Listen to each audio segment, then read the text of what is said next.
Gamer is a 2009 science fiction action film set in a near future where nanotechnology exists, Nanex, that allows people to submit to being controlled by other people. In essence, people become the flesh and blood avatars for their remote masters, a next level take on what it means to be a gamer. Cable? It's me. It's Simon. I'm playing you. The movie stars Gerard Butler as Cable, who plays a military veteran and prisoner on death row who plays in a real-life shooter called Slayers. If Cable's master, Simon, can guide and control Cable through Slayers to survive 30 matches, Cable earns back his freedom. The film begins with him earning his 27th consecutive victory. Michael C. Hall plays as Ken Castle, the oligarch who invented Nanex, who seems to have more sinister motives than just breaking new ground in game design. So how did Gamer fare during its reviews? Gamer is rated 5.8 out of 10 on IMDb, 4.8 out of 10 on Metacritic, and 39% out of 100% on Rotten Tomatoes. With a budget of $50 million, it has earned about $45 million globally. Do I feel this movie's reviews are fair? Is this movie a misunderstood masterpiece or a flop who wasted an interesting premise? What do I think about the movie Gamer? So in the movie/universe of Gamer, the nanotechnology that allows the remote controlling of other humans, it's called Nanex. The way Nanex has been described to work is it replaces a part of the host brain with nanotechnology that is then used to do the whole controlling thing. One of the first things I thought of upon learning how Nanex works in the movie is an ancient thought experiment called the ship of Theseus. Ship of Theseus traces back to such ancient great and Greek philosophers such as Heraclitus, Plato, and Plutarch. What the ship of Theseus is it asks the question of how much of an original thing can be replaced before it's no longer that original thing. Does Gamer even touch upon this dynamic at all? No, not at all. There's also a lot of parasocial relationships in the movie of Gamer.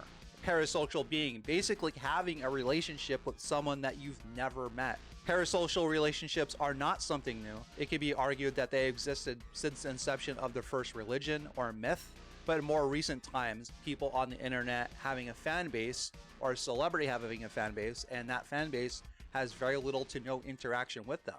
In the world of Gamer, where people are remote controlled by other people, the territory and ground is rich to explore parasocial relationships. Sadly, Gamer explores neither parasocial relationships or anything resembling thought-provoking like ship of Theseus.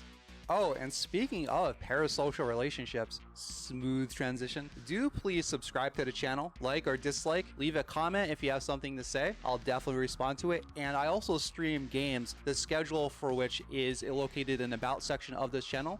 So if you want to catch me live playing the games that I stream, definitely check out the schedule and stop by. Essentially, the question I kept asking myself about the movie Gamer is if this is a typical action movie that's held back by a very interesting premise, or is this a very interesting premise held back by a typical action movie? You may have noticed in my overview of the movie that I touch a lot upon the Slayers aspect of Gamer. Slayer is but one utilization of Nanex. There's actually another game inside of Gamer called Society, basically the Sims crossed with nanotechnology. I kept asking myself if this movie truly needed both Society and Slayers in the same movie.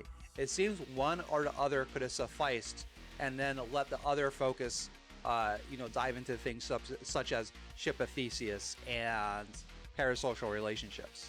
The amount of attention given to the game Society in this movie, it really boils down to it's just a backdrop for Cable's wife to work in. It's barely given any other attention than that.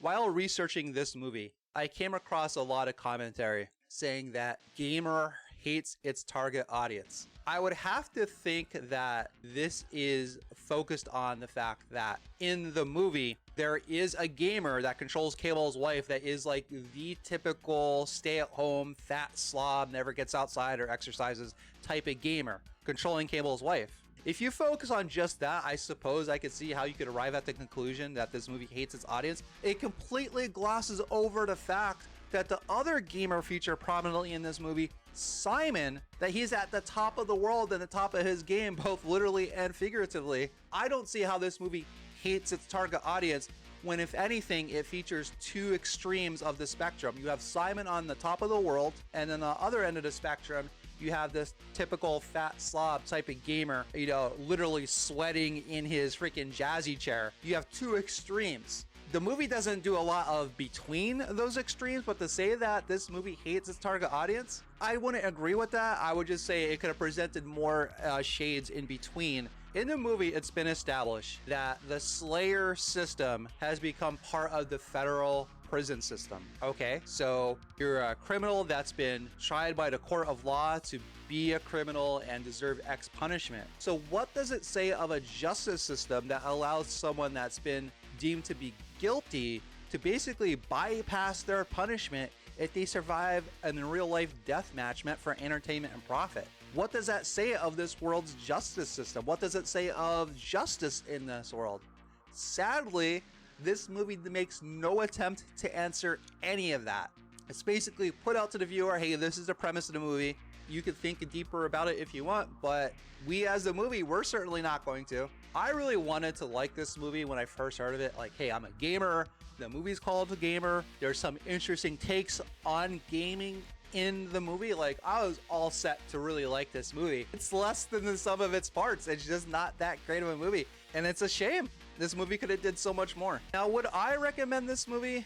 If you want a movie that has a unique premise that explores it fully, there's plenty of other options out there. Specifically, for the type of ship of theseus / parasocial relationships that this movie touches upon but never really fully explores, you have The Matrix. You could just go watch the fucking Matrix. If you want a great action movie, there's plenty of just pure great action movies out there, which again could boil down to The Matrix, because that's a great action movie too. An average person, I don't think they'll really care. They'll see Gerard Butler on screen. He's kicking some ass. There's some explosions. There's some shooting. There's some like, oh, I gotta get my family back, kind of typical hero's path through this movie. If you're just like a general fan of action movies, okay, give this a watch. But if you're looking for anything deeper than that, I am sorry to say that you should pass on this movie. It's really just not worth your time. There's so many other better options out there, either for interesting science fiction premises and or movies that are just solid action movies. You think combining these two would be an awesome thing, and it is, but it's just not, it's not the fucking case in this movie.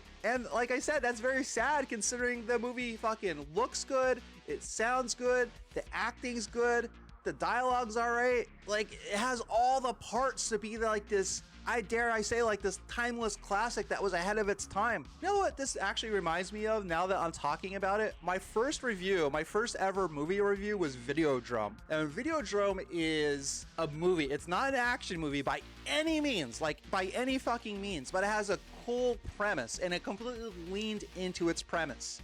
And it has resulted in a movie that has stood the test of time. Its message and its theme is still relevant today. Gamer has some of that, but it completely sacrificed all of that to just be a typical run-of-the-mill Hollywood overproduced glossy action movie. And it's sad to say that because I'm starting to become aware of all the work it goes into making any fucking movie of any degree.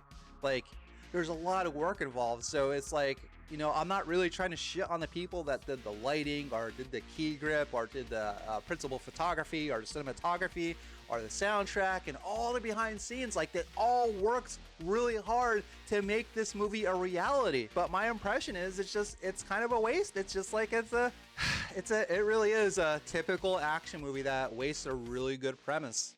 I'm sad to say. Just give it a fucking pass.